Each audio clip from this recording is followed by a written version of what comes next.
Ahí estamos. Hace un mes aproximadamente, la UR presentó United by Music como el eslogan para Eurovisión 2024.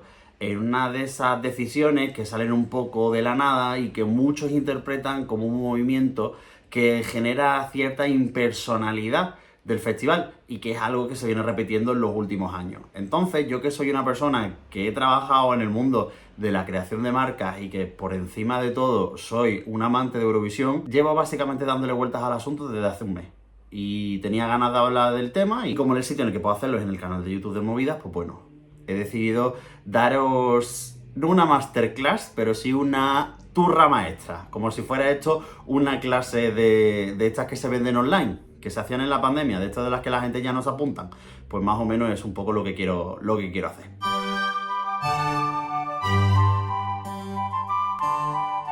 Mientras que el Festival de Eurovisión siempre ha tenido una identidad visual diferente en cada año, empezando desde finales de los 50 hasta la actualidad, en el que cada certamen ha estado más o menos personalizado en la parte estética, el tema de los eslóganes no arrancaría hasta 2002. El certamen que se organizó en Estonia y que además supuso la vuelta a la popularidad, por ejemplo, en nuestro país con el fenómeno Operación Triunfo, arrancaría con esta tradición de los eslóganes con el A Modern Fairy Tale, un cuento moderno, algo que además se reflejaría y que serviría como vehículo de comunicación para todas las piezas audiovisuales pregrabadas de la gala. ¿A qué me refiero? Pues aparte del opening y a las postales, que representaban versiones actualizadas de los cuentos de siempre. Let's begin. De hecho, hay una pequeñísima polémica, porque había algunos países, como podía ser el caso de Alemania, en el que la historia de Rosa López, que en España habíamos vendido como la historia del patito feo que se convertía en cisne, lo habían convertido en la historia de Frankenstein. Y de golpe la televisión estonia no decide otra cosa que coger ese cuento, o más bien ese libro de Mary Shelley, y convertirlo en la postal de España para el Festival de Tallinn. Llegó el momento esperado y ansiado por todos. Curiosa coincidencia que cualquier persona, pues con cierta mala baba, diría que de coincidencia poco. Pero bueno, es cuando comienza todo el tema de los eslóganes. En realidad, los primeros eslóganes sí que tienen un poco más de desarrollo en la parte creativa de lo que sería el certamen. Ese A Modern Rendezvous o ese encuentro moderno de Riga 2003 sí que tenía sentido con el inicio, con la piecita del opening de la gala. No solo porque representaba la primera vez que había 26 países en una final de Eurovisión, sino porque había dos personajes de plastilina, que fue la estética que se siguió en todas las visuales, excepto el scoreboard de ese año, en el cual había dos personajes que se encontraban. Un encuentro moderno, vamos a tomarlo un poco como licencia. Y luego, a los años venideros sí que tenía un poquito más de relevancia respecto a lo que se quería transmitir de parte del Festival de Eurovisión a el público. En 2004, con el inicio de las semifinales, tendríamos ese Under the Same Sky, ese Bajo el mismo cielo, y luego en 2005, con la revolución naranja, un poco de fondo de pantalla de la edición de 2005 que se celebraba en Ucrania, nos encontrábamos con Awakening, ¿no? Que sirvió como mensaje, como eslogan de lo que quería ser la televisión ucraniana, lo que quería mostrarle al resto del mundo, ¿no? Una nueva Ucrania, una Ucrania moderna. Pues eso es lo que se intentaba, que tuviera mucho más significado. Tres casos muy concretos que yo creo que además son los mejores eslóganes que hemos tenido en la historia del Festival de Eurovisión. Uno de ellos sería el Light Your Fire de Bakú. Arrancaba muy bien la parte creativa de lo que es el festival de 2012, en el que todo se hizo bajo la premisa del fuego como elemento de visual y también con el sentido de hablar de la tierra del fuego, que es como Azerbaiyán se define a sí misma, y aunque visualmente fue bastante pobre porque todo fue un copia y pega de la edición de Düsseldorf, porque de hecho gran parte de la producción de Düsseldorf se va a Bakú a organizar el festival de Azerbaiyán porque no tienen los medios, sí económicos, pero no tienen los medios televisivos para el desarrollo de esa edición. Al final generan un eslogan que es muy concreto, muy particular y que quiere representar algo del país. Que para mí eso es una de las claves de un buen eslogan en el Festival de Eurovisión, que sea capaz de representar cosas del país, además de dar algún mensaje o el mensaje genérico que siempre tenemos en torno al Festival de Eurovisión. Si vamos al siguiente, de los que creo que son de los mejores eslóganes que hemos tenido, está el All Aboard de nuestros hermanos portugueses en 2018.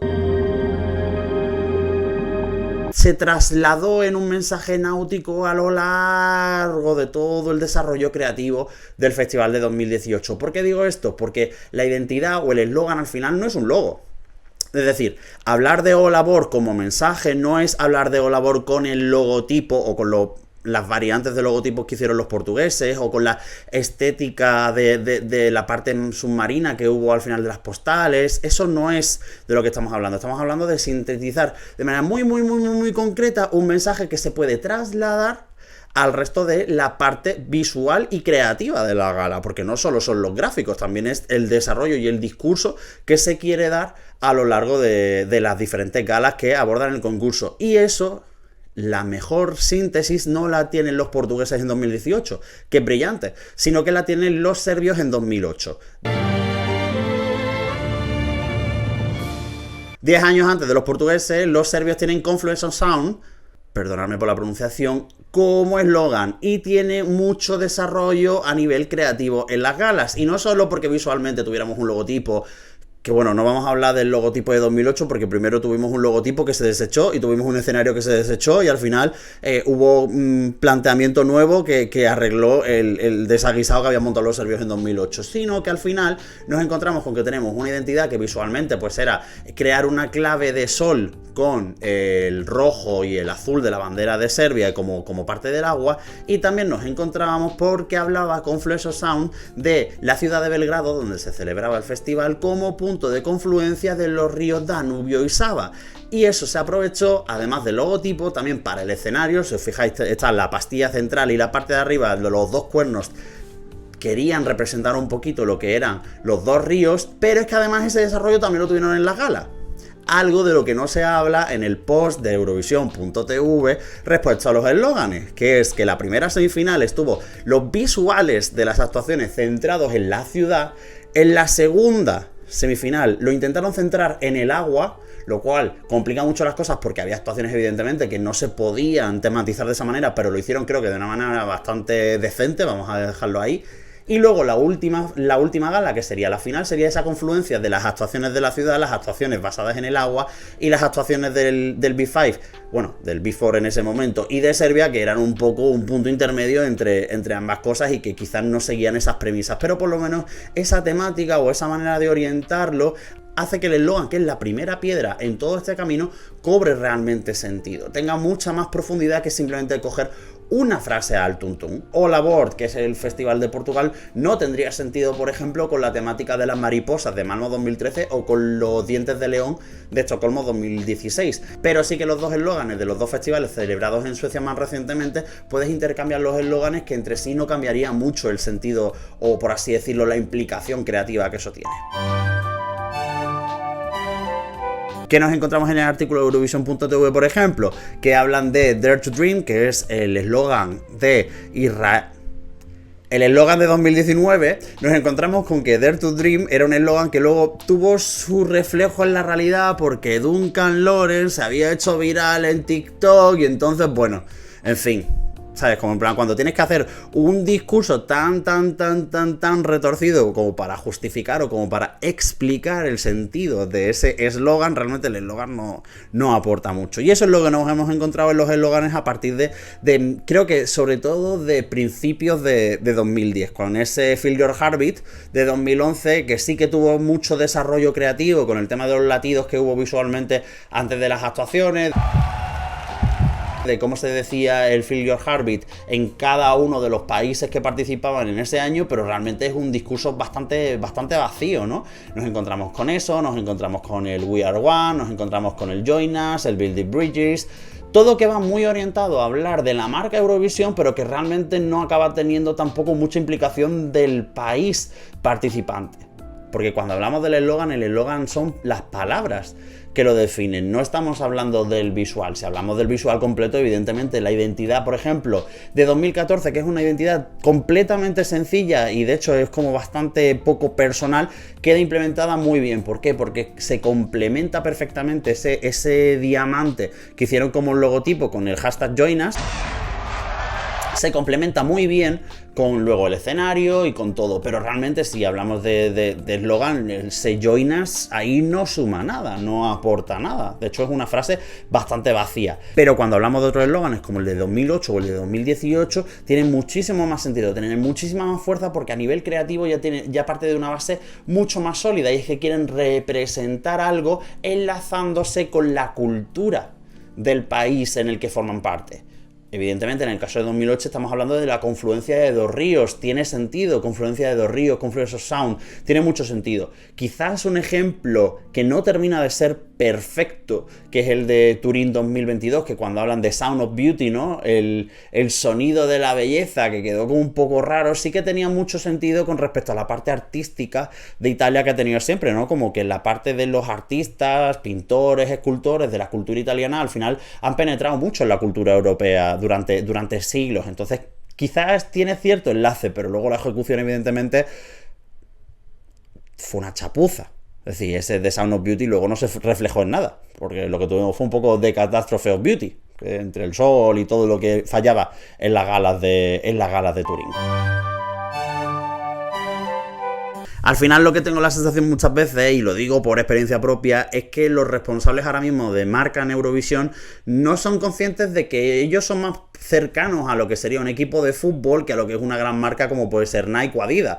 ¿Por qué digo esto? Porque al final no nos diferenciamos tanto los eurofans de los seguidores de un equipo de fútbol. Nosotros no somos consumidores, sin más, somos amantes de lo que estamos viendo. Unos aman a su escudo de su equipo favorito y nosotros amamos al Festival de Eurovisión por lo que pueda representar, pero como conjunto de personas nuestra pasión es muy muy muy similar, y eso muchas veces los responsables de marketing de los clubes de fútbol o los responsables de marketing, en este caso Eurovisión, creo que hay veces que se olvidan de ello, porque cuando tú estás modificando el eslogan de una marca, la gente puede criticarte, la gente puede decirte pues no me gusta, pero al final no deja de ser algo que acaba pasando con el tiempo, no deja de ser algo que se queda como una anécdota, pero cuando haces un cambio en el Festival de Eurovisión, la gente se acuerda de ello por años. O cuando haces un cambio en una marca, por ejemplo, el escudo del Atlético de Madrid, sus aficionados, partiendo de la base de todo lo que representaba ese escudo, y sobre todo porque representaba que era lo único que les quedaba con respecto a todos los cambios que había supuesto el migrar, por así decirlo, al Wanda Metropolitano, todos los cambios que había habido en el seno del club blanquirrojo a lo largo de los años, el escudo era lo único que les quedaba. Y entonces puedo estar o no de acuerdo visualmente con que el cambio se haya, por así decirlo, deshecho del escudo del Atlético de Madrid, pero puedo entender que desde un punto de vista sentimental se deshiciera el cambio. ¿Por qué? Porque no estamos hablando de una marca sin más, estamos hablando de algo que nos genera comunidad, que nos hace sentirnos representados e identificados. Y ahí es donde muchas veces creo que fallan, que se olvidan de ello. Y no digo al final que todas las decisiones tengan que ir en función de lo que quieran y opinen los eurofans. De hecho, y sí, Luis, te voy a dar la razón en algo, y sabes que me da todo el coraje del mundo darte la razón en algo. Mi compañero Luis Misa Cabello, en su vídeo de YouTube, en el que hablaba un poco de lo que había sucedido con el tema del eslogan, apuntaba una cosa que me parece fundamental, que es la muerte de las liturgias eurovisivas, ¿no? De todos esos ítems que iban pasando a lo largo del año y que muchas veces generaban no solo comunidad, sino que generaban expectación por parte del fandom. ¿Por qué? Porque hacen que el festival note que se va acercando. Pero yo no lo veo tanto desde el punto de vista de que note que se va acercando, sino que define la identidad del propio festival. Si lo vemos desde el punto de vista de un responsable de branding de una empresa, hacer un eslogan único para Eurovisión tiene sentido. Y de hecho voy a este punto. Unificar la marca Eurovisión con un solo eslogan tiene sentido, como lo tenía hacer un logotipo único para el certamen, aunque luego hubiera identidades visuales específicas para cada uno de los países. Al final, si uno piensa en grandes marcas como McDonald's con el I'm Loving It, o las enemigas Adidas y Nike con ese Impossible is Nothing y ese Just Do It, al final se definen muy bien porque esas frases, esos eslóganes reflejan muy bien el leitmotiv de la marca, de lo que quiere representar, sintetizan muy bien la misión, visión y valores de esas marcas. Pero la realidad es que con Eurovisión te encuentras con una cosa completamente distinta a todo esto, y es que uno de tus principales valores es la diversidad. pero no solo con la diversidad entendida desde el punto de vista individual de cada uno de nosotros, sino con la diversidad de quienes conforman tu producto. Tu producto de base no puede tener una única visión identitaria, no puede tener una sola manera de entenderse, porque hay millones de personas y cada millón de personas lo entiende de una manera muy distinta. Y ya no solo eso, sino que si lo vemos incluso por conjuntos, cada país entiende Eurovisión de una manera muy distinta.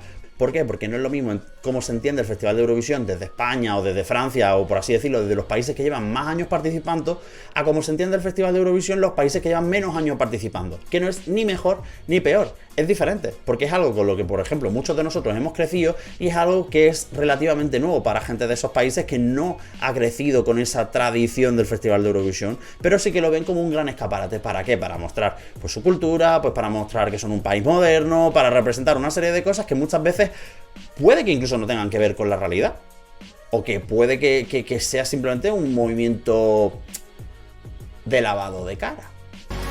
Se interprete como se interprete, es muy difícil encontrar la interpretación única del Festival de Eurovisión, por mucho que hablemos de frases vacías. Si lo pensamos fríamente, el United by Music cumple con esa premisa que sí que cumplen los eslóganes, por ejemplo, de Adidas, Nike o McDonald's. Especialmente en el sentido de la música como vehículo que une a las personas y que trasciende de las fronteras, que trasciende de los límites políticos y geográficos. Excepto si no eres un país cuya televisión no tiene demasiado, como por así decirlo, recursos económicos. Entonces la música no trasciende el idioma y hay una barrera puesta, pero bueno, eso es otro tema. Así que el United by Music bien, ¿no? Pues no. Antes hablaba de los dos últimos certámenes que se han organizado en Suecia antes del próximo, el de 2013 y el de 2016. Podemos intercambiar los eslóganes We Are One y Come Together, pero la realidad es que sirvieron como punto de inicio de la parte creativa del festival. En el caso de 2013 hablábamos del efecto mariposa y de cómo al final esa se acababa representando en las gráficas de las postales, en los que había una mariposa de cada uno de los países y en el inicio, en el opening de la final, todas iban hacia Malmö. Y en el caso de 2016 se representaba en ese diente de león que se formaba con todas las diferentes piezas que llegaban a lo largo de Europa. Es decir, sirven, aunque sean frases genéricas, como punto de partida del desarrollo creativo del resto del festival. En el caso del United by Music nos encontramos con todo lo contrario. ¿Y por qué digo esto? Porque todos los que nos dedicamos a la comunicación sabemos perfectamente que no es lo mismo hacer un desarrollo creativo y llegar a una frase genérica que tú mismo has cargado de contenido, que el que te den una frase genérica de por sí a la que tú tienes que dotarle el contenido. Me explico. El United by Music tiene mucho sentido en el año 2023 en el que se celebra el festival en United Kingdom, aunque sea coorganizado con la televisión ucraniana por la situación de guerra en la que se encontraba, pero no es lo mismo cuando ese mismo mensaje se vacía por completo, se descarga de todo el contenido que tenía en este festival de 2023 y la empresa encargada de generar la identidad visual y la línea creativa de 2024 tenga que ir dotándola, rellenándola de nuevo contenido. Hay partes que son elementos que van a tener en común, evidentemente porque son la misión, visión y valores del Festival de Eurovisión, pero hay que recontextualizarla. ¿Y qué implica eso? Que poco a poco se va acotando, se va limitando la libertad creativa que van teniendo los estudios para contextualizar el Festival de Eurovisión. En el momento en el que ya encima lo estás limitando con un nuevo eslogan, tienes que ceñirte ya mucho. A lo mejor los portugueses no habrían hecho una temática marina si tienen que hacer ese mensaje del United by Music. ¿Y qué va provocando eso? Que el discurso poco a poco se va unificando, perdiéndose uno de los atributos y valores principales del Festival de Eurovisión, que es esa celebración de la diversidad, que ellos mismos proclamaban en el eslogan de 2017 y no tiene sentido que ahora se lo carguen. ¿Y por qué digo esto? Porque lo peor del Festival de Eurovisión siempre ha venido cuando el discurso es monolítico y completamente impersonal. El Festival de 2017 técnicamente se realiza muy bien porque la televisión sueca entra a ayudar a la televisión ucraniana, que tenía un Cristo montado con la organización del Festival de Kiev en 2017, sobre todo por la situación en la que ya se encontraban en aquellas fechas, pero cuando tú ves las galas, el desarrollo de las galas, notas que no son unas galas creadas por la televisión ucraniana con la supervisión de la UER o de la SVT. Son galas prácticamente de un Melody Festivalen. ¿Por qué? Porque están escritas por Edward Afzelen y que el desarrollo creativo es la de una persona desde fuera viendo cómo se deberían de hacer las cosas, cómo culturalmente son las cosas en Ucrania. Entonces se pierde esa sensación de que cada festival de Eurovisión es un evento único. Y esto se enlaza muy bien con algo que dijo Guillem, nuestro compañero, en el primer podcast de la temporada, ¿no? Y es que tú siempre tenías la sensación de que cuando te sentaras a ver la televisión en el día de la gala de Eurovisión, de la final, con tus amigos, daba igual que las canciones fueran terribles, daba igual que todo fuera completamente bochornoso a nivel musical, porque hemos tenido años bochornosos a nivel musical, pero sí que tenía la sensación ya no solo de eventos, sino de que siempre se estaba innovando, de que siempre estaba viendo lo que definía la televisión europea durante ese año, los visuales, la creatividad desbordante de muchos directores creativos, y eso poco a poco los vamos viendo reducidos, y creo que eso también se traslada mucho a que cuanto más monolítico, cuanto más unitario es el discurso entre al Festival de Eurovisión, cuanto menos vamos viendo las manos de las diferentes organizadoras en la organización del propio Festival de Eurovisión, eso también acaba haciendo que se pierda esa sensación de que cada año es algo distinto. Entonces, si tienes la sensación de que todos los años estás viendo lo mismo es un producto increíble y que tiene una factura técnica espectacular, pero pierde esa sensación de que cada año es diferente, único y especial. Y evidentemente al final los eslóganes no dejan de ser, por así decirlo, la punta del iceberg. Pero creo que es un fenómeno que al final se va extendiendo poco a poco, más y más, a diferentes ramas del Festival de Eurovisión. Y muchas veces quizás apoyadas de la mano de decisiones para proteger a los artistas, o para proteger a las televisiones, o para intentar defender los valores del certamen, o porque de golpe hemos encontrado este mensaje que es brutal y es espectacular. Pero es que ese mismo mensaje no se difiere muchísimo de los millones de eslóganes que has usado en los últimos años. Y tampoco se puede justificar esto desde el punto de vista económico 100%, porque todos los que nos dedicamos a la comunicación, al marketing, a la producción de eventos, sabemos perfectamente que esa producción de material para el evento muchas veces se lleva una parte muy tocha de lo que es el presupuesto. Evidentemente aquí hay una parte muy tocha del presupuesto que va destinada a la creación de los recursos técnicos para la gala, pero si todos miramos en todos los festivales de Eurovisión, tenemos mogollón de lonas, de material publicitario, de material promocional, que si carteles, que si los lanyards de cada festival de Eurovisión. Es un gasto que va a seguir haciéndose, y por mucho que se haga una producción masiva, nunca vas a hacer una producción masiva, aunque sea con el mismo eslogan, si la identidad visual de cada año es distinta. Es decir, los lanyards y demás que vamos a tener este año en esto, bueno, iba a decir Estocolmo, madre mía, en Malmo este año, probablemente no serán los mismos que tendremos en otro país, en otro momento determinado, aunque sea el mismo eslogan, porque teóricamente la parte visual no va a ser la misma en ambos casos. Eso solo se produciría si fuera la misma. Y sinceramente, con todo lo que sucede a lo largo de 2 o 3 o un mes prácticamente de organización del Festival de Eurovisión, tampoco. ¿Qué va a hacer la UER? Coge todos los materiales y decir, me lo llevo a la Usana, que los tengo guardados bajo llave y el año que viene los sacamos. Que tampoco tiene sentido. La parte económica realmente es ahorrarte a lo mejor los costes y tampoco de un estudio creativo, porque al estudio creativo le tienes que pagar para adaptar la identidad o el eslogan a lo que quiera que sea la televisión pública, la identidad de ese año. Entonces al final nos vamos abocando a que realmente no es una decisión, creo yo, económica. Creo que tampoco tiene esa justificación como tal. Yo creo que al final no deja de ser una decisión monolítica de esa visión de Eurovisión como producto y no como evento cultural, y no como el impacto que realmente tiene y que ha tenido a lo largo de la historia de Europa, de nuestro continente, la relevancia que realmente tiene. Y llego con esto a la conclusión a lo que yo quería llegar. Y es que hablábamos antes de que habría grandes marcas como Nike, como Adidas, como McDonald's, que tienen unos eslóganes espectaculares y que tienen un desarrollo conceptual de su marca increíble. Pero cuando tu principal valor de marca es la diversidad, Eurovisión no puede ser una campaña de Nike. Eurovisión se merece seguir siendo los Juegos Olímpicos de la música. En fin, chavales, que había muchos pensamientos que tenía en mi cabeza y que quería soltarlos. Los chavales me han dado permiso, así que lo dejamos aquí colgado. Si os ha gustado, pues bueno, suscribiros aquí al canal del Movida, seguidnos en nuestras redes sociales y ya sabéis, ya volvemos y nos dejamos de la turra maestra y volvemos a nuestras turras habituales, que ya sabéis, están disponibles en Spotify, en todas las plataformas de podcasting, habidas y por haber, en nuestro canal de YouTube, en Twitch, donde sea nos encontráis, @Euromovida. Y solo me queda una cosa que decir. Ya sabéis que, como diría Montenegro 2015, adiós.